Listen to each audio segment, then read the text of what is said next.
आप सर ठीक हो? बेहतर है सर, बेहतर है। हाँ जी, कभी मास्क उतार ले ले सर, ताकि नज़र आए कि मैं कोई उभाव न रहे। ठीक है, आप कर लो भाभी, आप कर लें। इतने ना बोलते नहीं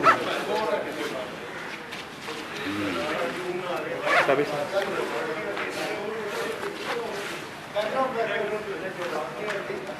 इधर करो।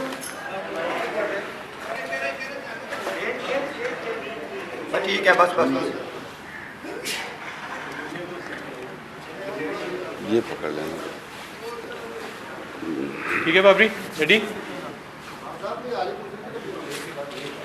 थैंक यू वेरी मच जी आपके सबका। वकास यूनुस बॉलिंग कोच हमारे साथ है पाकिस्तान क्रिकेट टीम। रिक्वेस्ट सबसे ये है कि प्लीज़ रेपिटेशन ना करिएगा क्वेश्चंस की, ताकि ज़्यादा से ज़्यादा चांस मिल सके सबको।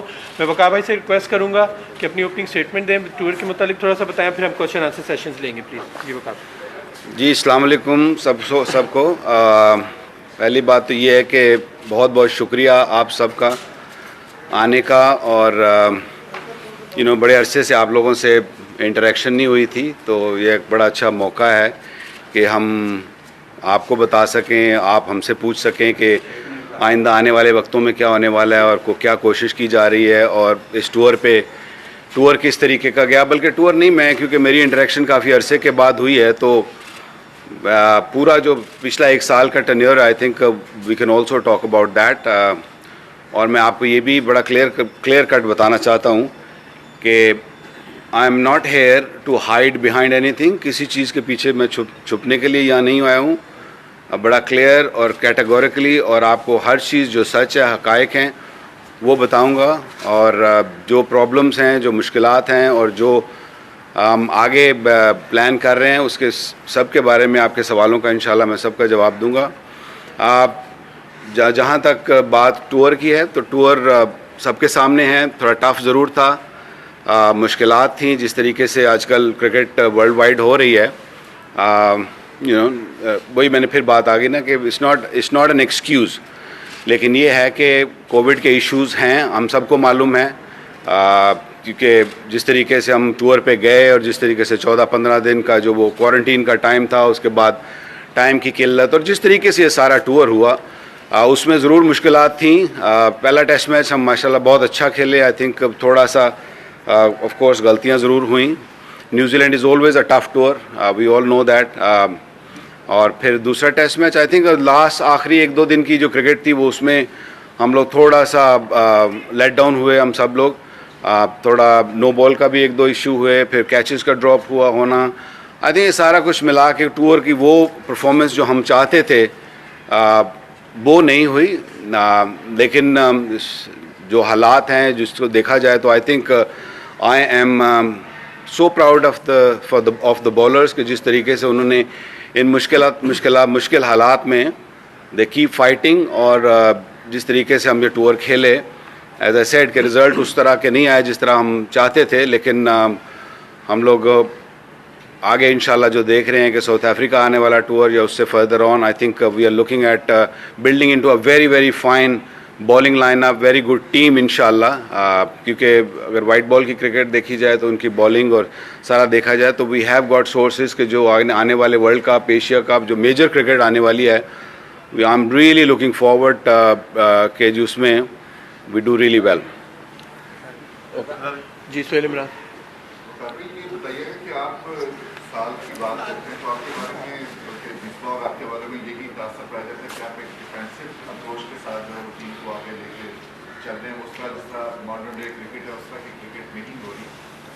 बॉलर्स की आप जिक्र करते हैं, तो आप खुद इतने बड़े लेजेंड रहे हुए हैं। नसीम शाह जो 2 अक्टूबर को अपना आखिरी मैच T20 का खेलता है नेशनल में, उसके बाद वो 1.5 महीना को क्रिकेट नहीं खेलता, रॉयल से वो प्रॉब्लम आ गया। तो क्या आपको ऐसा कोई विजन दिख रहा कि अगर हम उसको यकम टेस्ट में डालेंगे तो हमें उसका रिजल्ट ही मिल सकेंगे जिसका आप सोहेल मियां अगर किसी को भी उस टाइम, जैसे मैंने कहा ना कि उस हालात में किसी को भी खिलाते तो मुश्किलात ज़रूर होती हैं। नसीम शाह एक बहुत टैलेंटेड यंग फास्ट बॉलर है और उसने ये प्रूव किया है। आपने होम सीरीज़ में देखा होगा अगेंस्ट श्रीलंका, अगेंस्ट बांग्लादेश के जिस तरीके से उसने बॉलिंग की है, हैट्रिक ली उसने कराची में और ही इज़ बीन आउटस्टैंडिंग। और मुझे कोई उसमें शक नहीं है कि 18 साल का एक बच्चा जो कि अभी क्रिकेट लर्न कर रहा है, जिसने बहुत ज़्यादा क्रिकेट नहीं खेली है, he is stepping up and up और इंशाल्लाह आने वाले वक्तों में he'll be force for Pakistan. मुझे इसमें कोई शक नहीं है। ना सिर्फ नसीम शाह, मैं ये कहूँगा कि मुझे बाकी बॉलरों ने भी जिस तरह से ग्रो किया है over the last 6 month 8 months, सारी मुश्किलात के बावजूद, आइसोलेशन, कोविड, मेंटल हेल्थ और जो इश्यूज़ हैं उसके बावजूद, आई think he is doing a wonderful job. Defensive approach शायद गालिबन एक बना दिया गया है कि डिफेंसिव अप्रोच है। I think test match cricket की जो बॉलिंग है, मैंने ऑलमोस्ट 100 टेस्ट मैच खेले हैं और मेरी हमेशा से एग्रेसिव अप्रोच रही है। हमेशा से एग्रेसिव अप्रोच रही है और मैं हमेशा यही चाहूँगा कि पाकिस्तान की टीम भी अग्रेसिव हो और वही कोशिश की जा रही है और हम इंशाल्लाह पूरा कोशिश करते हैं कि जो टेस्ट मैच में रिक्वायरमेंट है उसी तरह की बॉलिंग की जाए। आप वर्ल्ड वाइड भी देखेंगे तो there is a method to a test match cricket, that's not one day cricket. One day cricket different है। क्रिकेट ओवरऑल ऐसे जैसे आपने कहा कि क्रिकेट बदल गई है, so we working on that कि जी आप जो मेथड है टेस्ट मैच क्रिकेट का उस पर बॉलिंग की जाए। जी शहजाद, ये बताइएगा कि क्रिकेट कमेटी को साबिक टेस्ट क्रिकेटर और जो नाकिदीन है वो रबर्ट स्टैम्प का नाम देते रहे हैं। अब जिस तरह कल डिसीजन आया है, बड़ी चहमगोई हो रही थी, उसके ऊपर आप क्या कहेंगे? देखिए, आई थिंक इस पर मुझे नहीं कोई ज़्यादा कमेंट करना चाहिए। आई थिंक ये कमेंट प्रोबेबली बेटर होगा अगर क्रिकेट कमेटी इससे आप ये सवाल करें तो वो अगर आपको जवाब दें तो मेरा ख्याल है बेहतर होगा। वकार भाई, खबरें चल रही हैं कि हेड कोच से जो प्लेइंग 11 में उनकी जो राय है वो जो ख़त्म कर दी गई है, उनसे इख्तियार ले लिया गया है। तो ये जो है वो सिर्फ कोचेस को ट्रेनिंग तक महदूद कर दिया गया है। तो न्यूजीलैंड सीरीज में क्या हुआ था और आगे? मेरा नहीं ख्याल इतना पैनिक करने की ज़रूरत है। हम सब पाकिस्तान के लिए और पाकिस्तान की बेहतरी के लिए काम करते हैं और करना चाहते हैं और करेंगे इंशाल्लाह। तो जो खबरें हैं वो खबरों की हद तक ही रहें तो बेहतर है, जब तक कोई मैच्योरिटी ना आए। एक सेकंड। अच्छा भाई, पाकिस्तान क्रिकेट का पासी देखा जाए तो हमेशा बॉलर्स में ही पाकिस्तान टीम को ज़्यादातर मैचेस और एक बहुत बड़ा तजर्बाकार coach, bowling coach Virat Kohli वहाँ पर मौजूद है और आप न्यूजीलैंड की क्रिकेट नहीं हासिल करते थे, तो क्या समझते कि कहीं पे लैक है?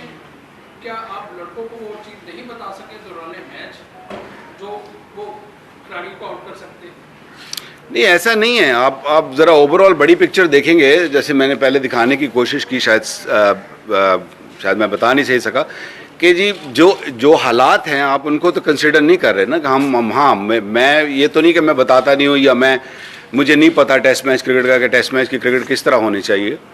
बिल्कुल पूरी तरह इन्फॉर्म किया जाता है, हर चीज़ होती है, बट सर्कमस्टांसेस ऐसे हैं कि उतनी प्रेपरेशन जितनी होनी चाहिए थी उतनी प्रेपरेशन नहीं हो सकी। अगर आप देखें ना कि 14 दिन का जो कोविड टाइम था, इट इज़ नॉट ईजी और मेडिकली भी प्रूवन है ये कि अगर आप एक दिन कमरे में बंद रहते हैं, आई डोंट नो कि आप में से किसी ने भी 14 दिन का क्वारंटीन अभी तक किया या नहीं किया, लेकिन इट इज़ टफ है ना। मैं तो 2 दफ़ा तकरीबन कर बैठा हूँ, तो it is very very difficult और मेडिकली प्रूवन है कि अगर आप एक दिन कमरे में बंद रहते हैं तो आपको 2 दिन के मसल वेस्टेज होती है। और ये तो they are the top athletes, they needs to be training every day. So उसकी वजह से भी कुछ ऐसे इशू आए हैं जो हम नहीं जीत सके।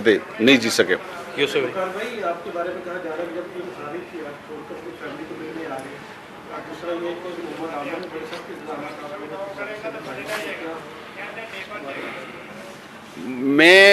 मैं ये तो इस पर तो बहुत मेरा ख्याल है गलत बात है ये कहना कि मैं टीम को छोड़ के आ गया, क्योंकि मैं पिछले, ये याद रहे कि पिछले 7 महीने से मैं अपनी फैमिली को नहीं मिला और मैंने ये बहुत पहले ये बात क्रिकेट बोर्ड को बता चुका था और उनसे ये परमिशन ले चुका था कि सेकंड टेस्ट में अगर मुझे ऑफ मिल जाएगा तो मैं फैमिली के साथ थोड़ा सा टाइम गुजार सकूँगा।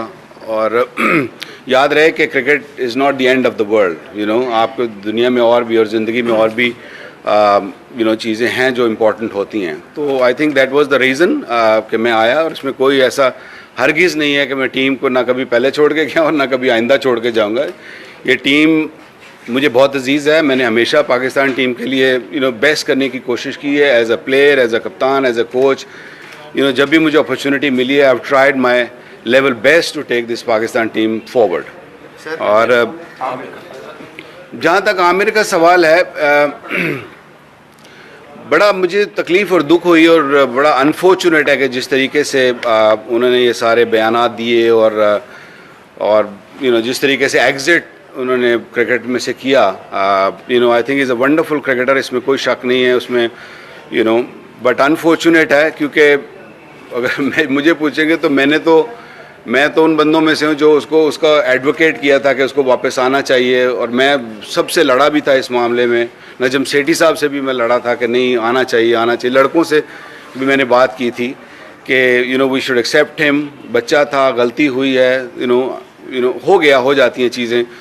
तो उसके बाद इस तरह के बयानात देना तो ये थोड़ा सा नामुनासिब था, और मैं समझता हूँ कि अगर इंसान की या बॉलर की किसी की भी, हमारे करियर में भी ऐसा हुआ है कि अगर बैड फॉर्म आती है या अच्छी बॉलिंग नहीं हो रही होती तो आप क्या करते हैं, you go to the first class cricket, you prove yourself right, और आप फिर वापस आते हो, चाहे वो एक जूनियर मोस्ट क्रिकेटर हो या सबसे बड़ा क्रिकेटर टीम में हो। तो ये एक इसीलिए फर्स्ट क्लास क्रिकेट होती है ताकि आपकी इंटरनेशनल क्रिकेट बेहतर हो सके।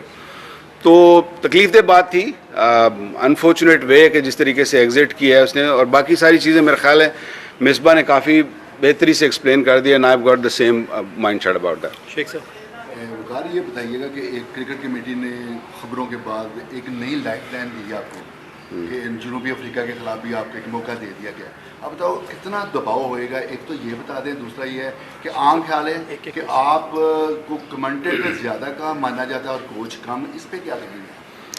पहली बात तो ये कि ये परफॉर्मेंस बेस्ड है, यू नो, जब आप इंटरनेशनल क्रिकेट में कोचिंग करते हैं या खेलते हैं कि कोई बंदा कोई बैट्समैन जैसे सपोजिंगली परफॉर्म नहीं करता तो वो you know it goes back, वो उसको परफॉर्मेंस बेस्ड है ना इस लेवल पे। तो इसी तरह कोचिंग भी परफॉर्मेंस बेस्ड है, यू नो, अगर परफॉर्मेंस होएगी, आप अच्छा करेंगे तो आपको आगे अपॉर्चुनिटी मिलती चली जाएगी, और हम भी यही कोशिश कर रहे हैं कि ये हो। और ये बड़ा अच्छा था कि ये क्रिकेट कमेटी ने, मेरा तो पहला इत्तेफाक था क्रिकेट कमेटी के सामने, ये ऑल्दो मैंने हेड कोच की जॉब भी एक दो दफ़ा की है पहले भी, मेरा पहला इत्तेफाक था उनके साथ बात करने का, मिलने का, और मुझे तो बड़ा अच्छा लगा। वो इसलिए अच्छा लगा कि क्रिकेटर्स ने बैठ के क्रिकेट की बात की, क्रिकेट की इम्प्रूवमेंट की बात की, क्रिकेट की बेहतरी की बात की, अच्छे सवालात हुए जैसे आप कर रहे हैं, इसी तरह उन्होंने भी मुझे सवालात किए और मैंने उनके ओपन जवाब दिए और बड़ी अच्छी डिस्कशंस हुई। और मैं चाहूँगा कि ये इस तरह की क्रिकेट कमेटी की जो मीटिंग्स हैं ये आइंदा भी होती रहें, यू नो, उसमें ये नहीं कि मैं हूँ या कोई हो, जो भी हो, आइंदा भी होनी चाहिए और रेगुलर बेसिस पे होनी चाहिए, ताकि क्रिकेट की बेहतरी के लिए क्रिकेटर्स बैठकर अच्छा क्रिकेट के लिए फैसले कर सकें और क्रिकेट की बेहतरी के लिए बेहतर कर सकें। दबाव होएगा? दबाव तो सारी ज़िंदगी मैंने लिया है, ये कोई नई बात नहीं होगी। भाई ये बताइएगा कि जिस तरह परफॉर्मेंस रही है जनूबी अफ्रीका के खिलाफ बॉलर्स की, न्यूजीलैंड के खिलाफ, तो जनूबी अफ्रीका सीरीज होने जा रही है जी जी, तो आप बीइंग का बॉलिंग कोच जो है वो समझते हैं कि टीम में बॉलिंग चेंजिंग जो है होनी चाहिए? दूसरा ये बताइएगा फास्ट बॉलर्स बड़े डिमोटिवेट नजर आ रहे हैं, जिस तरह जुनैद खान को पीएसएल में सेलेक्ट नहीं किया गया, एहसान आदिल की जानब से भी एक ट्वीट आया, तो इसका कितना जो है वो डोमेस्टिक क्रिकेट में नुकसान हो रहा है कि प्लेयर्स जो बड़े डिमोटिवेट नजर आ रहे हैं जब उन्हें सेलेक्ट नहीं किया जाता? देखिए पीएसएल का मैं नहीं जवाब दे सकता क्योंकि that's purely franchise based selection होती है और इसे शॉर्ट टूर्नामेंट होता है, उनकी अपनी मजबूरियाँ या उनका अपना थॉट प्रोसेस होता है कि वो किस तरीके से अपने प्लेयर्स को सेलेक्ट करते हैं। दूसरा सवाल क्या था जी? जनूबी अफ्रीका के लिए बॉलिंग में कोई चेंजिंग जो है वो चाहेंगे? वो अभी देखिए जो नई सिलेक्शन कमेटी आई है वो ऑफ कोर्स डिसाइड करेंगे, अगर मशवरा करेंगे तो ज़रूर उनको हम मशवरा देंगे कि क्या होना चाहिए क्या नहीं होना चाहिए। अब बाकी at the end final verdict उनका होगा, जो भी होगा इंशाल्लाह पाकिस्तान की बेहतरी के लिए होगा। बाकी 2002 में जब आप ऑस्ट्रेलिया के खिलाफ कप्तान थे, शारजा में एक दिन में पाकिस्तान 2 दफ़ा दफा 60 का हुआ था, शायद तब भी इतनी तनकीद नहीं हुई थी जितनी इस न्यूजीलैंड टूर पे आप पे हुई कि आपको स्कूल की कोचिंग के लिए भी कोई ना रखे। इस पर क्या कहेंगे आप? खैर मैं क्या कहूँ इस पर, जिसने देखिए पीएसएल का मैं नहीं जवाब दे सकता क्योंकि that's purely franchise based selection होती है और इसे शॉर्ट टूर्नामेंट होता है। उनकी अपनी मजबूरियाँ या उनका अपना थॉट प्रोसेस होता है कि वो किस तरीके से अपने प्लेयर्स को सेलेक्ट करते हैं। दूसरा सवाल क्या था जी? जनूबी अफ्रीका के लिए बॉलिंग में कोई चेंजिंग जो है वो चाहेंगे? वो अभी देखिए जो नई सिलेक्शन कमेटी आई है वो ऑफ कोर्स डिसाइड करेंगे, अगर मशवरा करेंगे तो ज़रूर उनको हम मशवरा देंगे कि क्या होना चाहिए क्या नहीं होना चाहिए। अब बाकी at the end final verdict उनका होगा, जो भी होगा इंशाल्लाह पाकिस्तान की बेहतरी के लिए होगा। बाकी वकार भाई 2002 में जब आप ऑस्ट्रेलिया के खिलाफ कप्तान थे, शारजा में एक दिन में पाकिस्तान 2 दफा 60 का हुआ था, शायद तब भी इतनी तनकीद नहीं हुई थी जितनी इस न्यूजीलैंड टूर पे आप पे हुई कि आपको स्कूल की कोचिंग के लिए भी कोई ना रखे। इस पर क्या कहेंगे आप? खैर मैं क्या कहूँ इस पर, जिसने भी ये बात की है आई मीन मैं उसको क्या कुछ नहीं कहना चाहता क्योंकि मैं I am more focused on what I need to do, और जो मेरा काम है मैं उस पर फोकस हूँ। क्रिकेट में होता है, क्रिकेट में हार जीत होती रहती है। हम जब जीतते हैं तो शायद वही लोग बिल्कुल खामोश हो जाते हैं, निकलते नहीं हैं। अनफॉर्चुनेट है कि पाकिस्तान में एक ऐसा नैरेटिव बन गया हुआ है कि हम उसी वक्त बाहर आते हैं और उसी वक्त इस तरह के बयानात देते हैं जब टीम थोड़ा सा नीचे जा रही होती है। तो इंशाल्लाह ये वक्त आने वाला है आगे इंशाल्लाह जब ऊपर। नहीं मुझे कोई दुख नहीं हुआ। मैं आई एम नॉट बॉदर्ड क्योंकि मैं इस तरह की जो बातें होती हैं उस पर मैं गौर नहीं करता हूँ। जी सबसे पहले एक क्वेश्चन प्लीज़ करिएगा क्योंकि टाइम है। जी खान साहब प्लीज़, और रिपीटिशन ना करें। पाकिस्तान में अजीब कल्चर है कि कोई टीम अगर हारे तो फौरन कहा जाता है कि कोच रिजाइन दे दे। जी क्या आप समझते हैं कि खिलाड़ियों को कोई बात नहीं करता कि उससे परफॉर्मेंस सही नहीं की, तो क्या आप समझते हैं कि कल्चर को चेंज होना चाहिए? पाकिस्तान क्रिकेट बोर्ड को भी इस बारे में संजीदगी से सोचना चाहिए। आई थिंक जैसे आपने कहा ना कि कोचेस फ्रंट लाइन में आ जाते हैं, तो मैं ये समझता हूँ कि क्रिकेट क्योंकि एक किसी को जब जिम्मेदारी दी जाती है तो उसको ऑफ कोर्स उसको टाइम और अपॉर्चुनिटी उतनी देनी चाहिए। क्रिटिक्स को ज़रूर बोलना चाहिए क्योंकि क्रिटिक्स नहीं बोलेंगे तो हमारी बेहतरी नहीं होगी। हमें पता नहीं चलेगा कई खामियों का, तो हम नोट नहीं कर सकेंगे। तो मैं ये समझता हूँ कि अपॉर्चुनिटी ज़रूर मिलनी चाहिए और कंप्लीट मिलनी चाहिए। जैसे बाकी इदारों में सियासत में जैसे होता है कि अगर आपको टेन्योर है you should get that opportunity and try to get the best. Abu Bakar मेरे कुछ में भी इंडिया ऑस्ट्रेलिया के दौरे पर मौजूद है। आपने भी एक कैरियर का एक बड़ा हिस्सा ऑस्ट्रेलिया में खेल के गुजारा, टीम के साथ भी अपने कोचिंग कैरियर में भी, और अब आप वहाँ पर रह भी रहे हैं।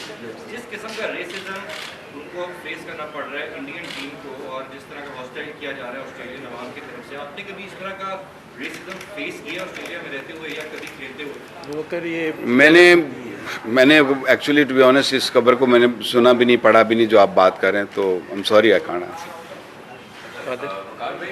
बाबर और इमाम जाते हैं इंजर्ड होकर वापस आते हैं और इन्हीं का बायस बनते हैं फिजियो और डॉक्टर, जो टीम डॉक्टर है वो उनको थ्रो डाउन प्रैक्टिस करवाते हैं। हमें जहाँ तक पता लगा तो ये काम कोचेस का नहीं है कि नॉन प्रोफेशनल बंदे जो थ्रो डाउन प्रैक्टिस करवाएं और वो इंजर्ड भी कर दे प्लेयर्स, मेन प्लेयर्स। देखिए ये अब यहाँ हम बैठ के जो मर्जी कहते रहें, वहाँ की जो पिक्चर है वो डिफरेंट है। ये कह देना कि जो फिजियो ट्रेनर किसी ने किया है, नहीं ऐसा बात नहीं है। ये नॉर्मल रूटीन होती है। बॉल लगना कोई बड़ी बात नहीं है, इंजर्ड होना कोई बड़ी बात नहीं, क्रिकेट का एक हिस्सा है। बॉल लग गई, इंजर्ड हो गए, अनफॉर्चुनेट नुकसान हुआ पाकिस्तान को, क्योंकि बाबर का ना होना भी एक बहुत बड़ा फैक्टर था कि जिसमें हमारी बैटिंग उस तरीके से ना कर सकी, परफॉर्म ना कर सकी। और दूसरा ऑफ कोर्स कैचेस का ड्रॉप होना। आई मीन बहुत सारे एलिमेंट्स हैं छोटे छोटे जो हमें एड्रेस करने की ज़रूरत है गोइंग फॉरवर्ड, और इंशाल्लाह we will address those points and इंशाल्लाह डू वेल। मेरा सवाल हो गया, लास्ट क्वेश्चन सवाल। अच्छा वकार, ये अभी हमने दौरा न्यूजीलैंड में भी देखा कि जो हमारे पेस अटैक था खास तौर पर, जिस तरह नसीम शाह है वो 140-144 के करीब बॉल करते थे। इस टूर के ऊपर उनकी पेस आई है काफ़ी अच्छी, 135 के पेज पे कर रहे थे। इस तरह अब्बास जो हमारे मेन स्ट्राइक बॉलर है उनकी भी बॉल जो है वो स्पीड उस तरह नहीं रही है, जैसे गेंद पुराना होता है तो उन्हें भी स्कोर लगना शुरू हो जाता है। इस तरह ही फ़हीम अशरफ हैं, उनकी भी बेस काफ़ी नीचे गिरी है। तो आप क्या समझते हैं, आप एज ए बॉलिंग कोच हैं, आप खुद भी काफ़ी तेज़ बॉलिंग करवाते रहे, तो ये इम्पैक्टफुल नहीं होता कि जिस तरह पेस गिर जाना एकदम से बॉलर्स की, क्या बॉलर्स उस तरह ट्रेनिंग नहीं कर रहे? देखिए, पेस जो है it's important, I understand that, ज़रूरी है पेस अगर हो तो आपके पास, दैट्स गुड, लेकिन 20 विकेट्स लेना जो ना वो ज़्यादा इंपॉर्टेंट है मेरे लिए। वो किस तरीके से लेना है, that is more crucial than कि जी अब वो 140 पे कर रहा है, ये 150 पे कर रहा है। अगर वो 150 पे कर रहा है और विकेट नहीं ले रहा तो दैट्स यूजलेस, और 122-25 पे भी कर रहा है और विकेट्स ले रहा है, I think that is good enough for me. तो इस पे मैंने कभी पेस को इतना कभी मैंने कंसिडर करने की कोशिश नहीं की है। मेरा जो एम होता है वो होता है कि how to get the best out of a youngster. और नसीम शाह की जहाँ तक आपने बात की, is only 18, don't forget that, maybe not even 18, 18 साल का बच्चा है, and he is gone through a stress fracture, back stress fracture, and then he is of course had a groin issue also. So कोई भी जो fast bowler जब अपनी इस एज में आता है, मैं अपनी भी मिसाल दे सकता हूँ, I had stress fractures in my back at that age, और ये सब कुछ है। आप ऑस्ट्रेलियन फास्ट बॉलर्स भी उठा के देखेंगे, 3-4 साल लगे हैं उनको to get mature at this level. तो हम कोशिश कर रहे हैं कि वो, of course I would love him to go back to his normal pace जो उसकी है 145-150 भी, but I think it will take a little bit time. Once थोड़ा सा मैच्योर होएगा, उसके bones are stronger, I think he will get better. Hafiz, last question please, जल्दी।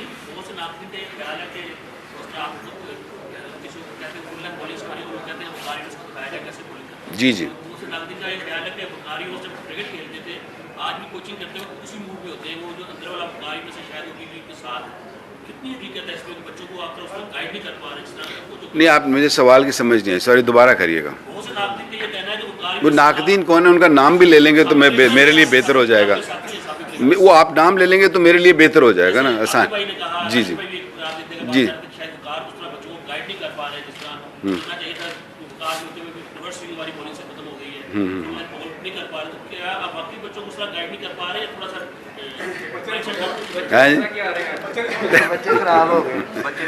नहीं, बच्चे तो बहुत अच्छे हैं जी, इसमें तो कोई शक नहीं है।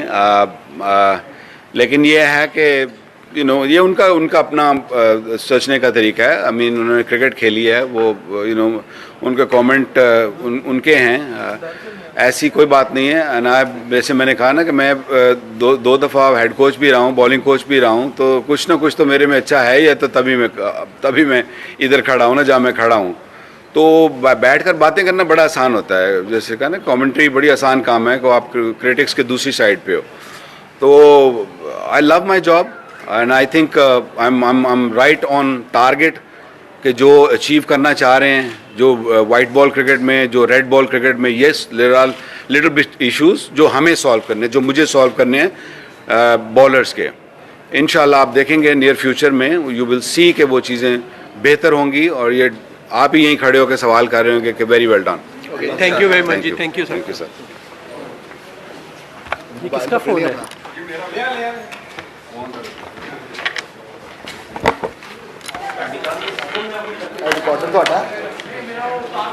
रिकॉर्डर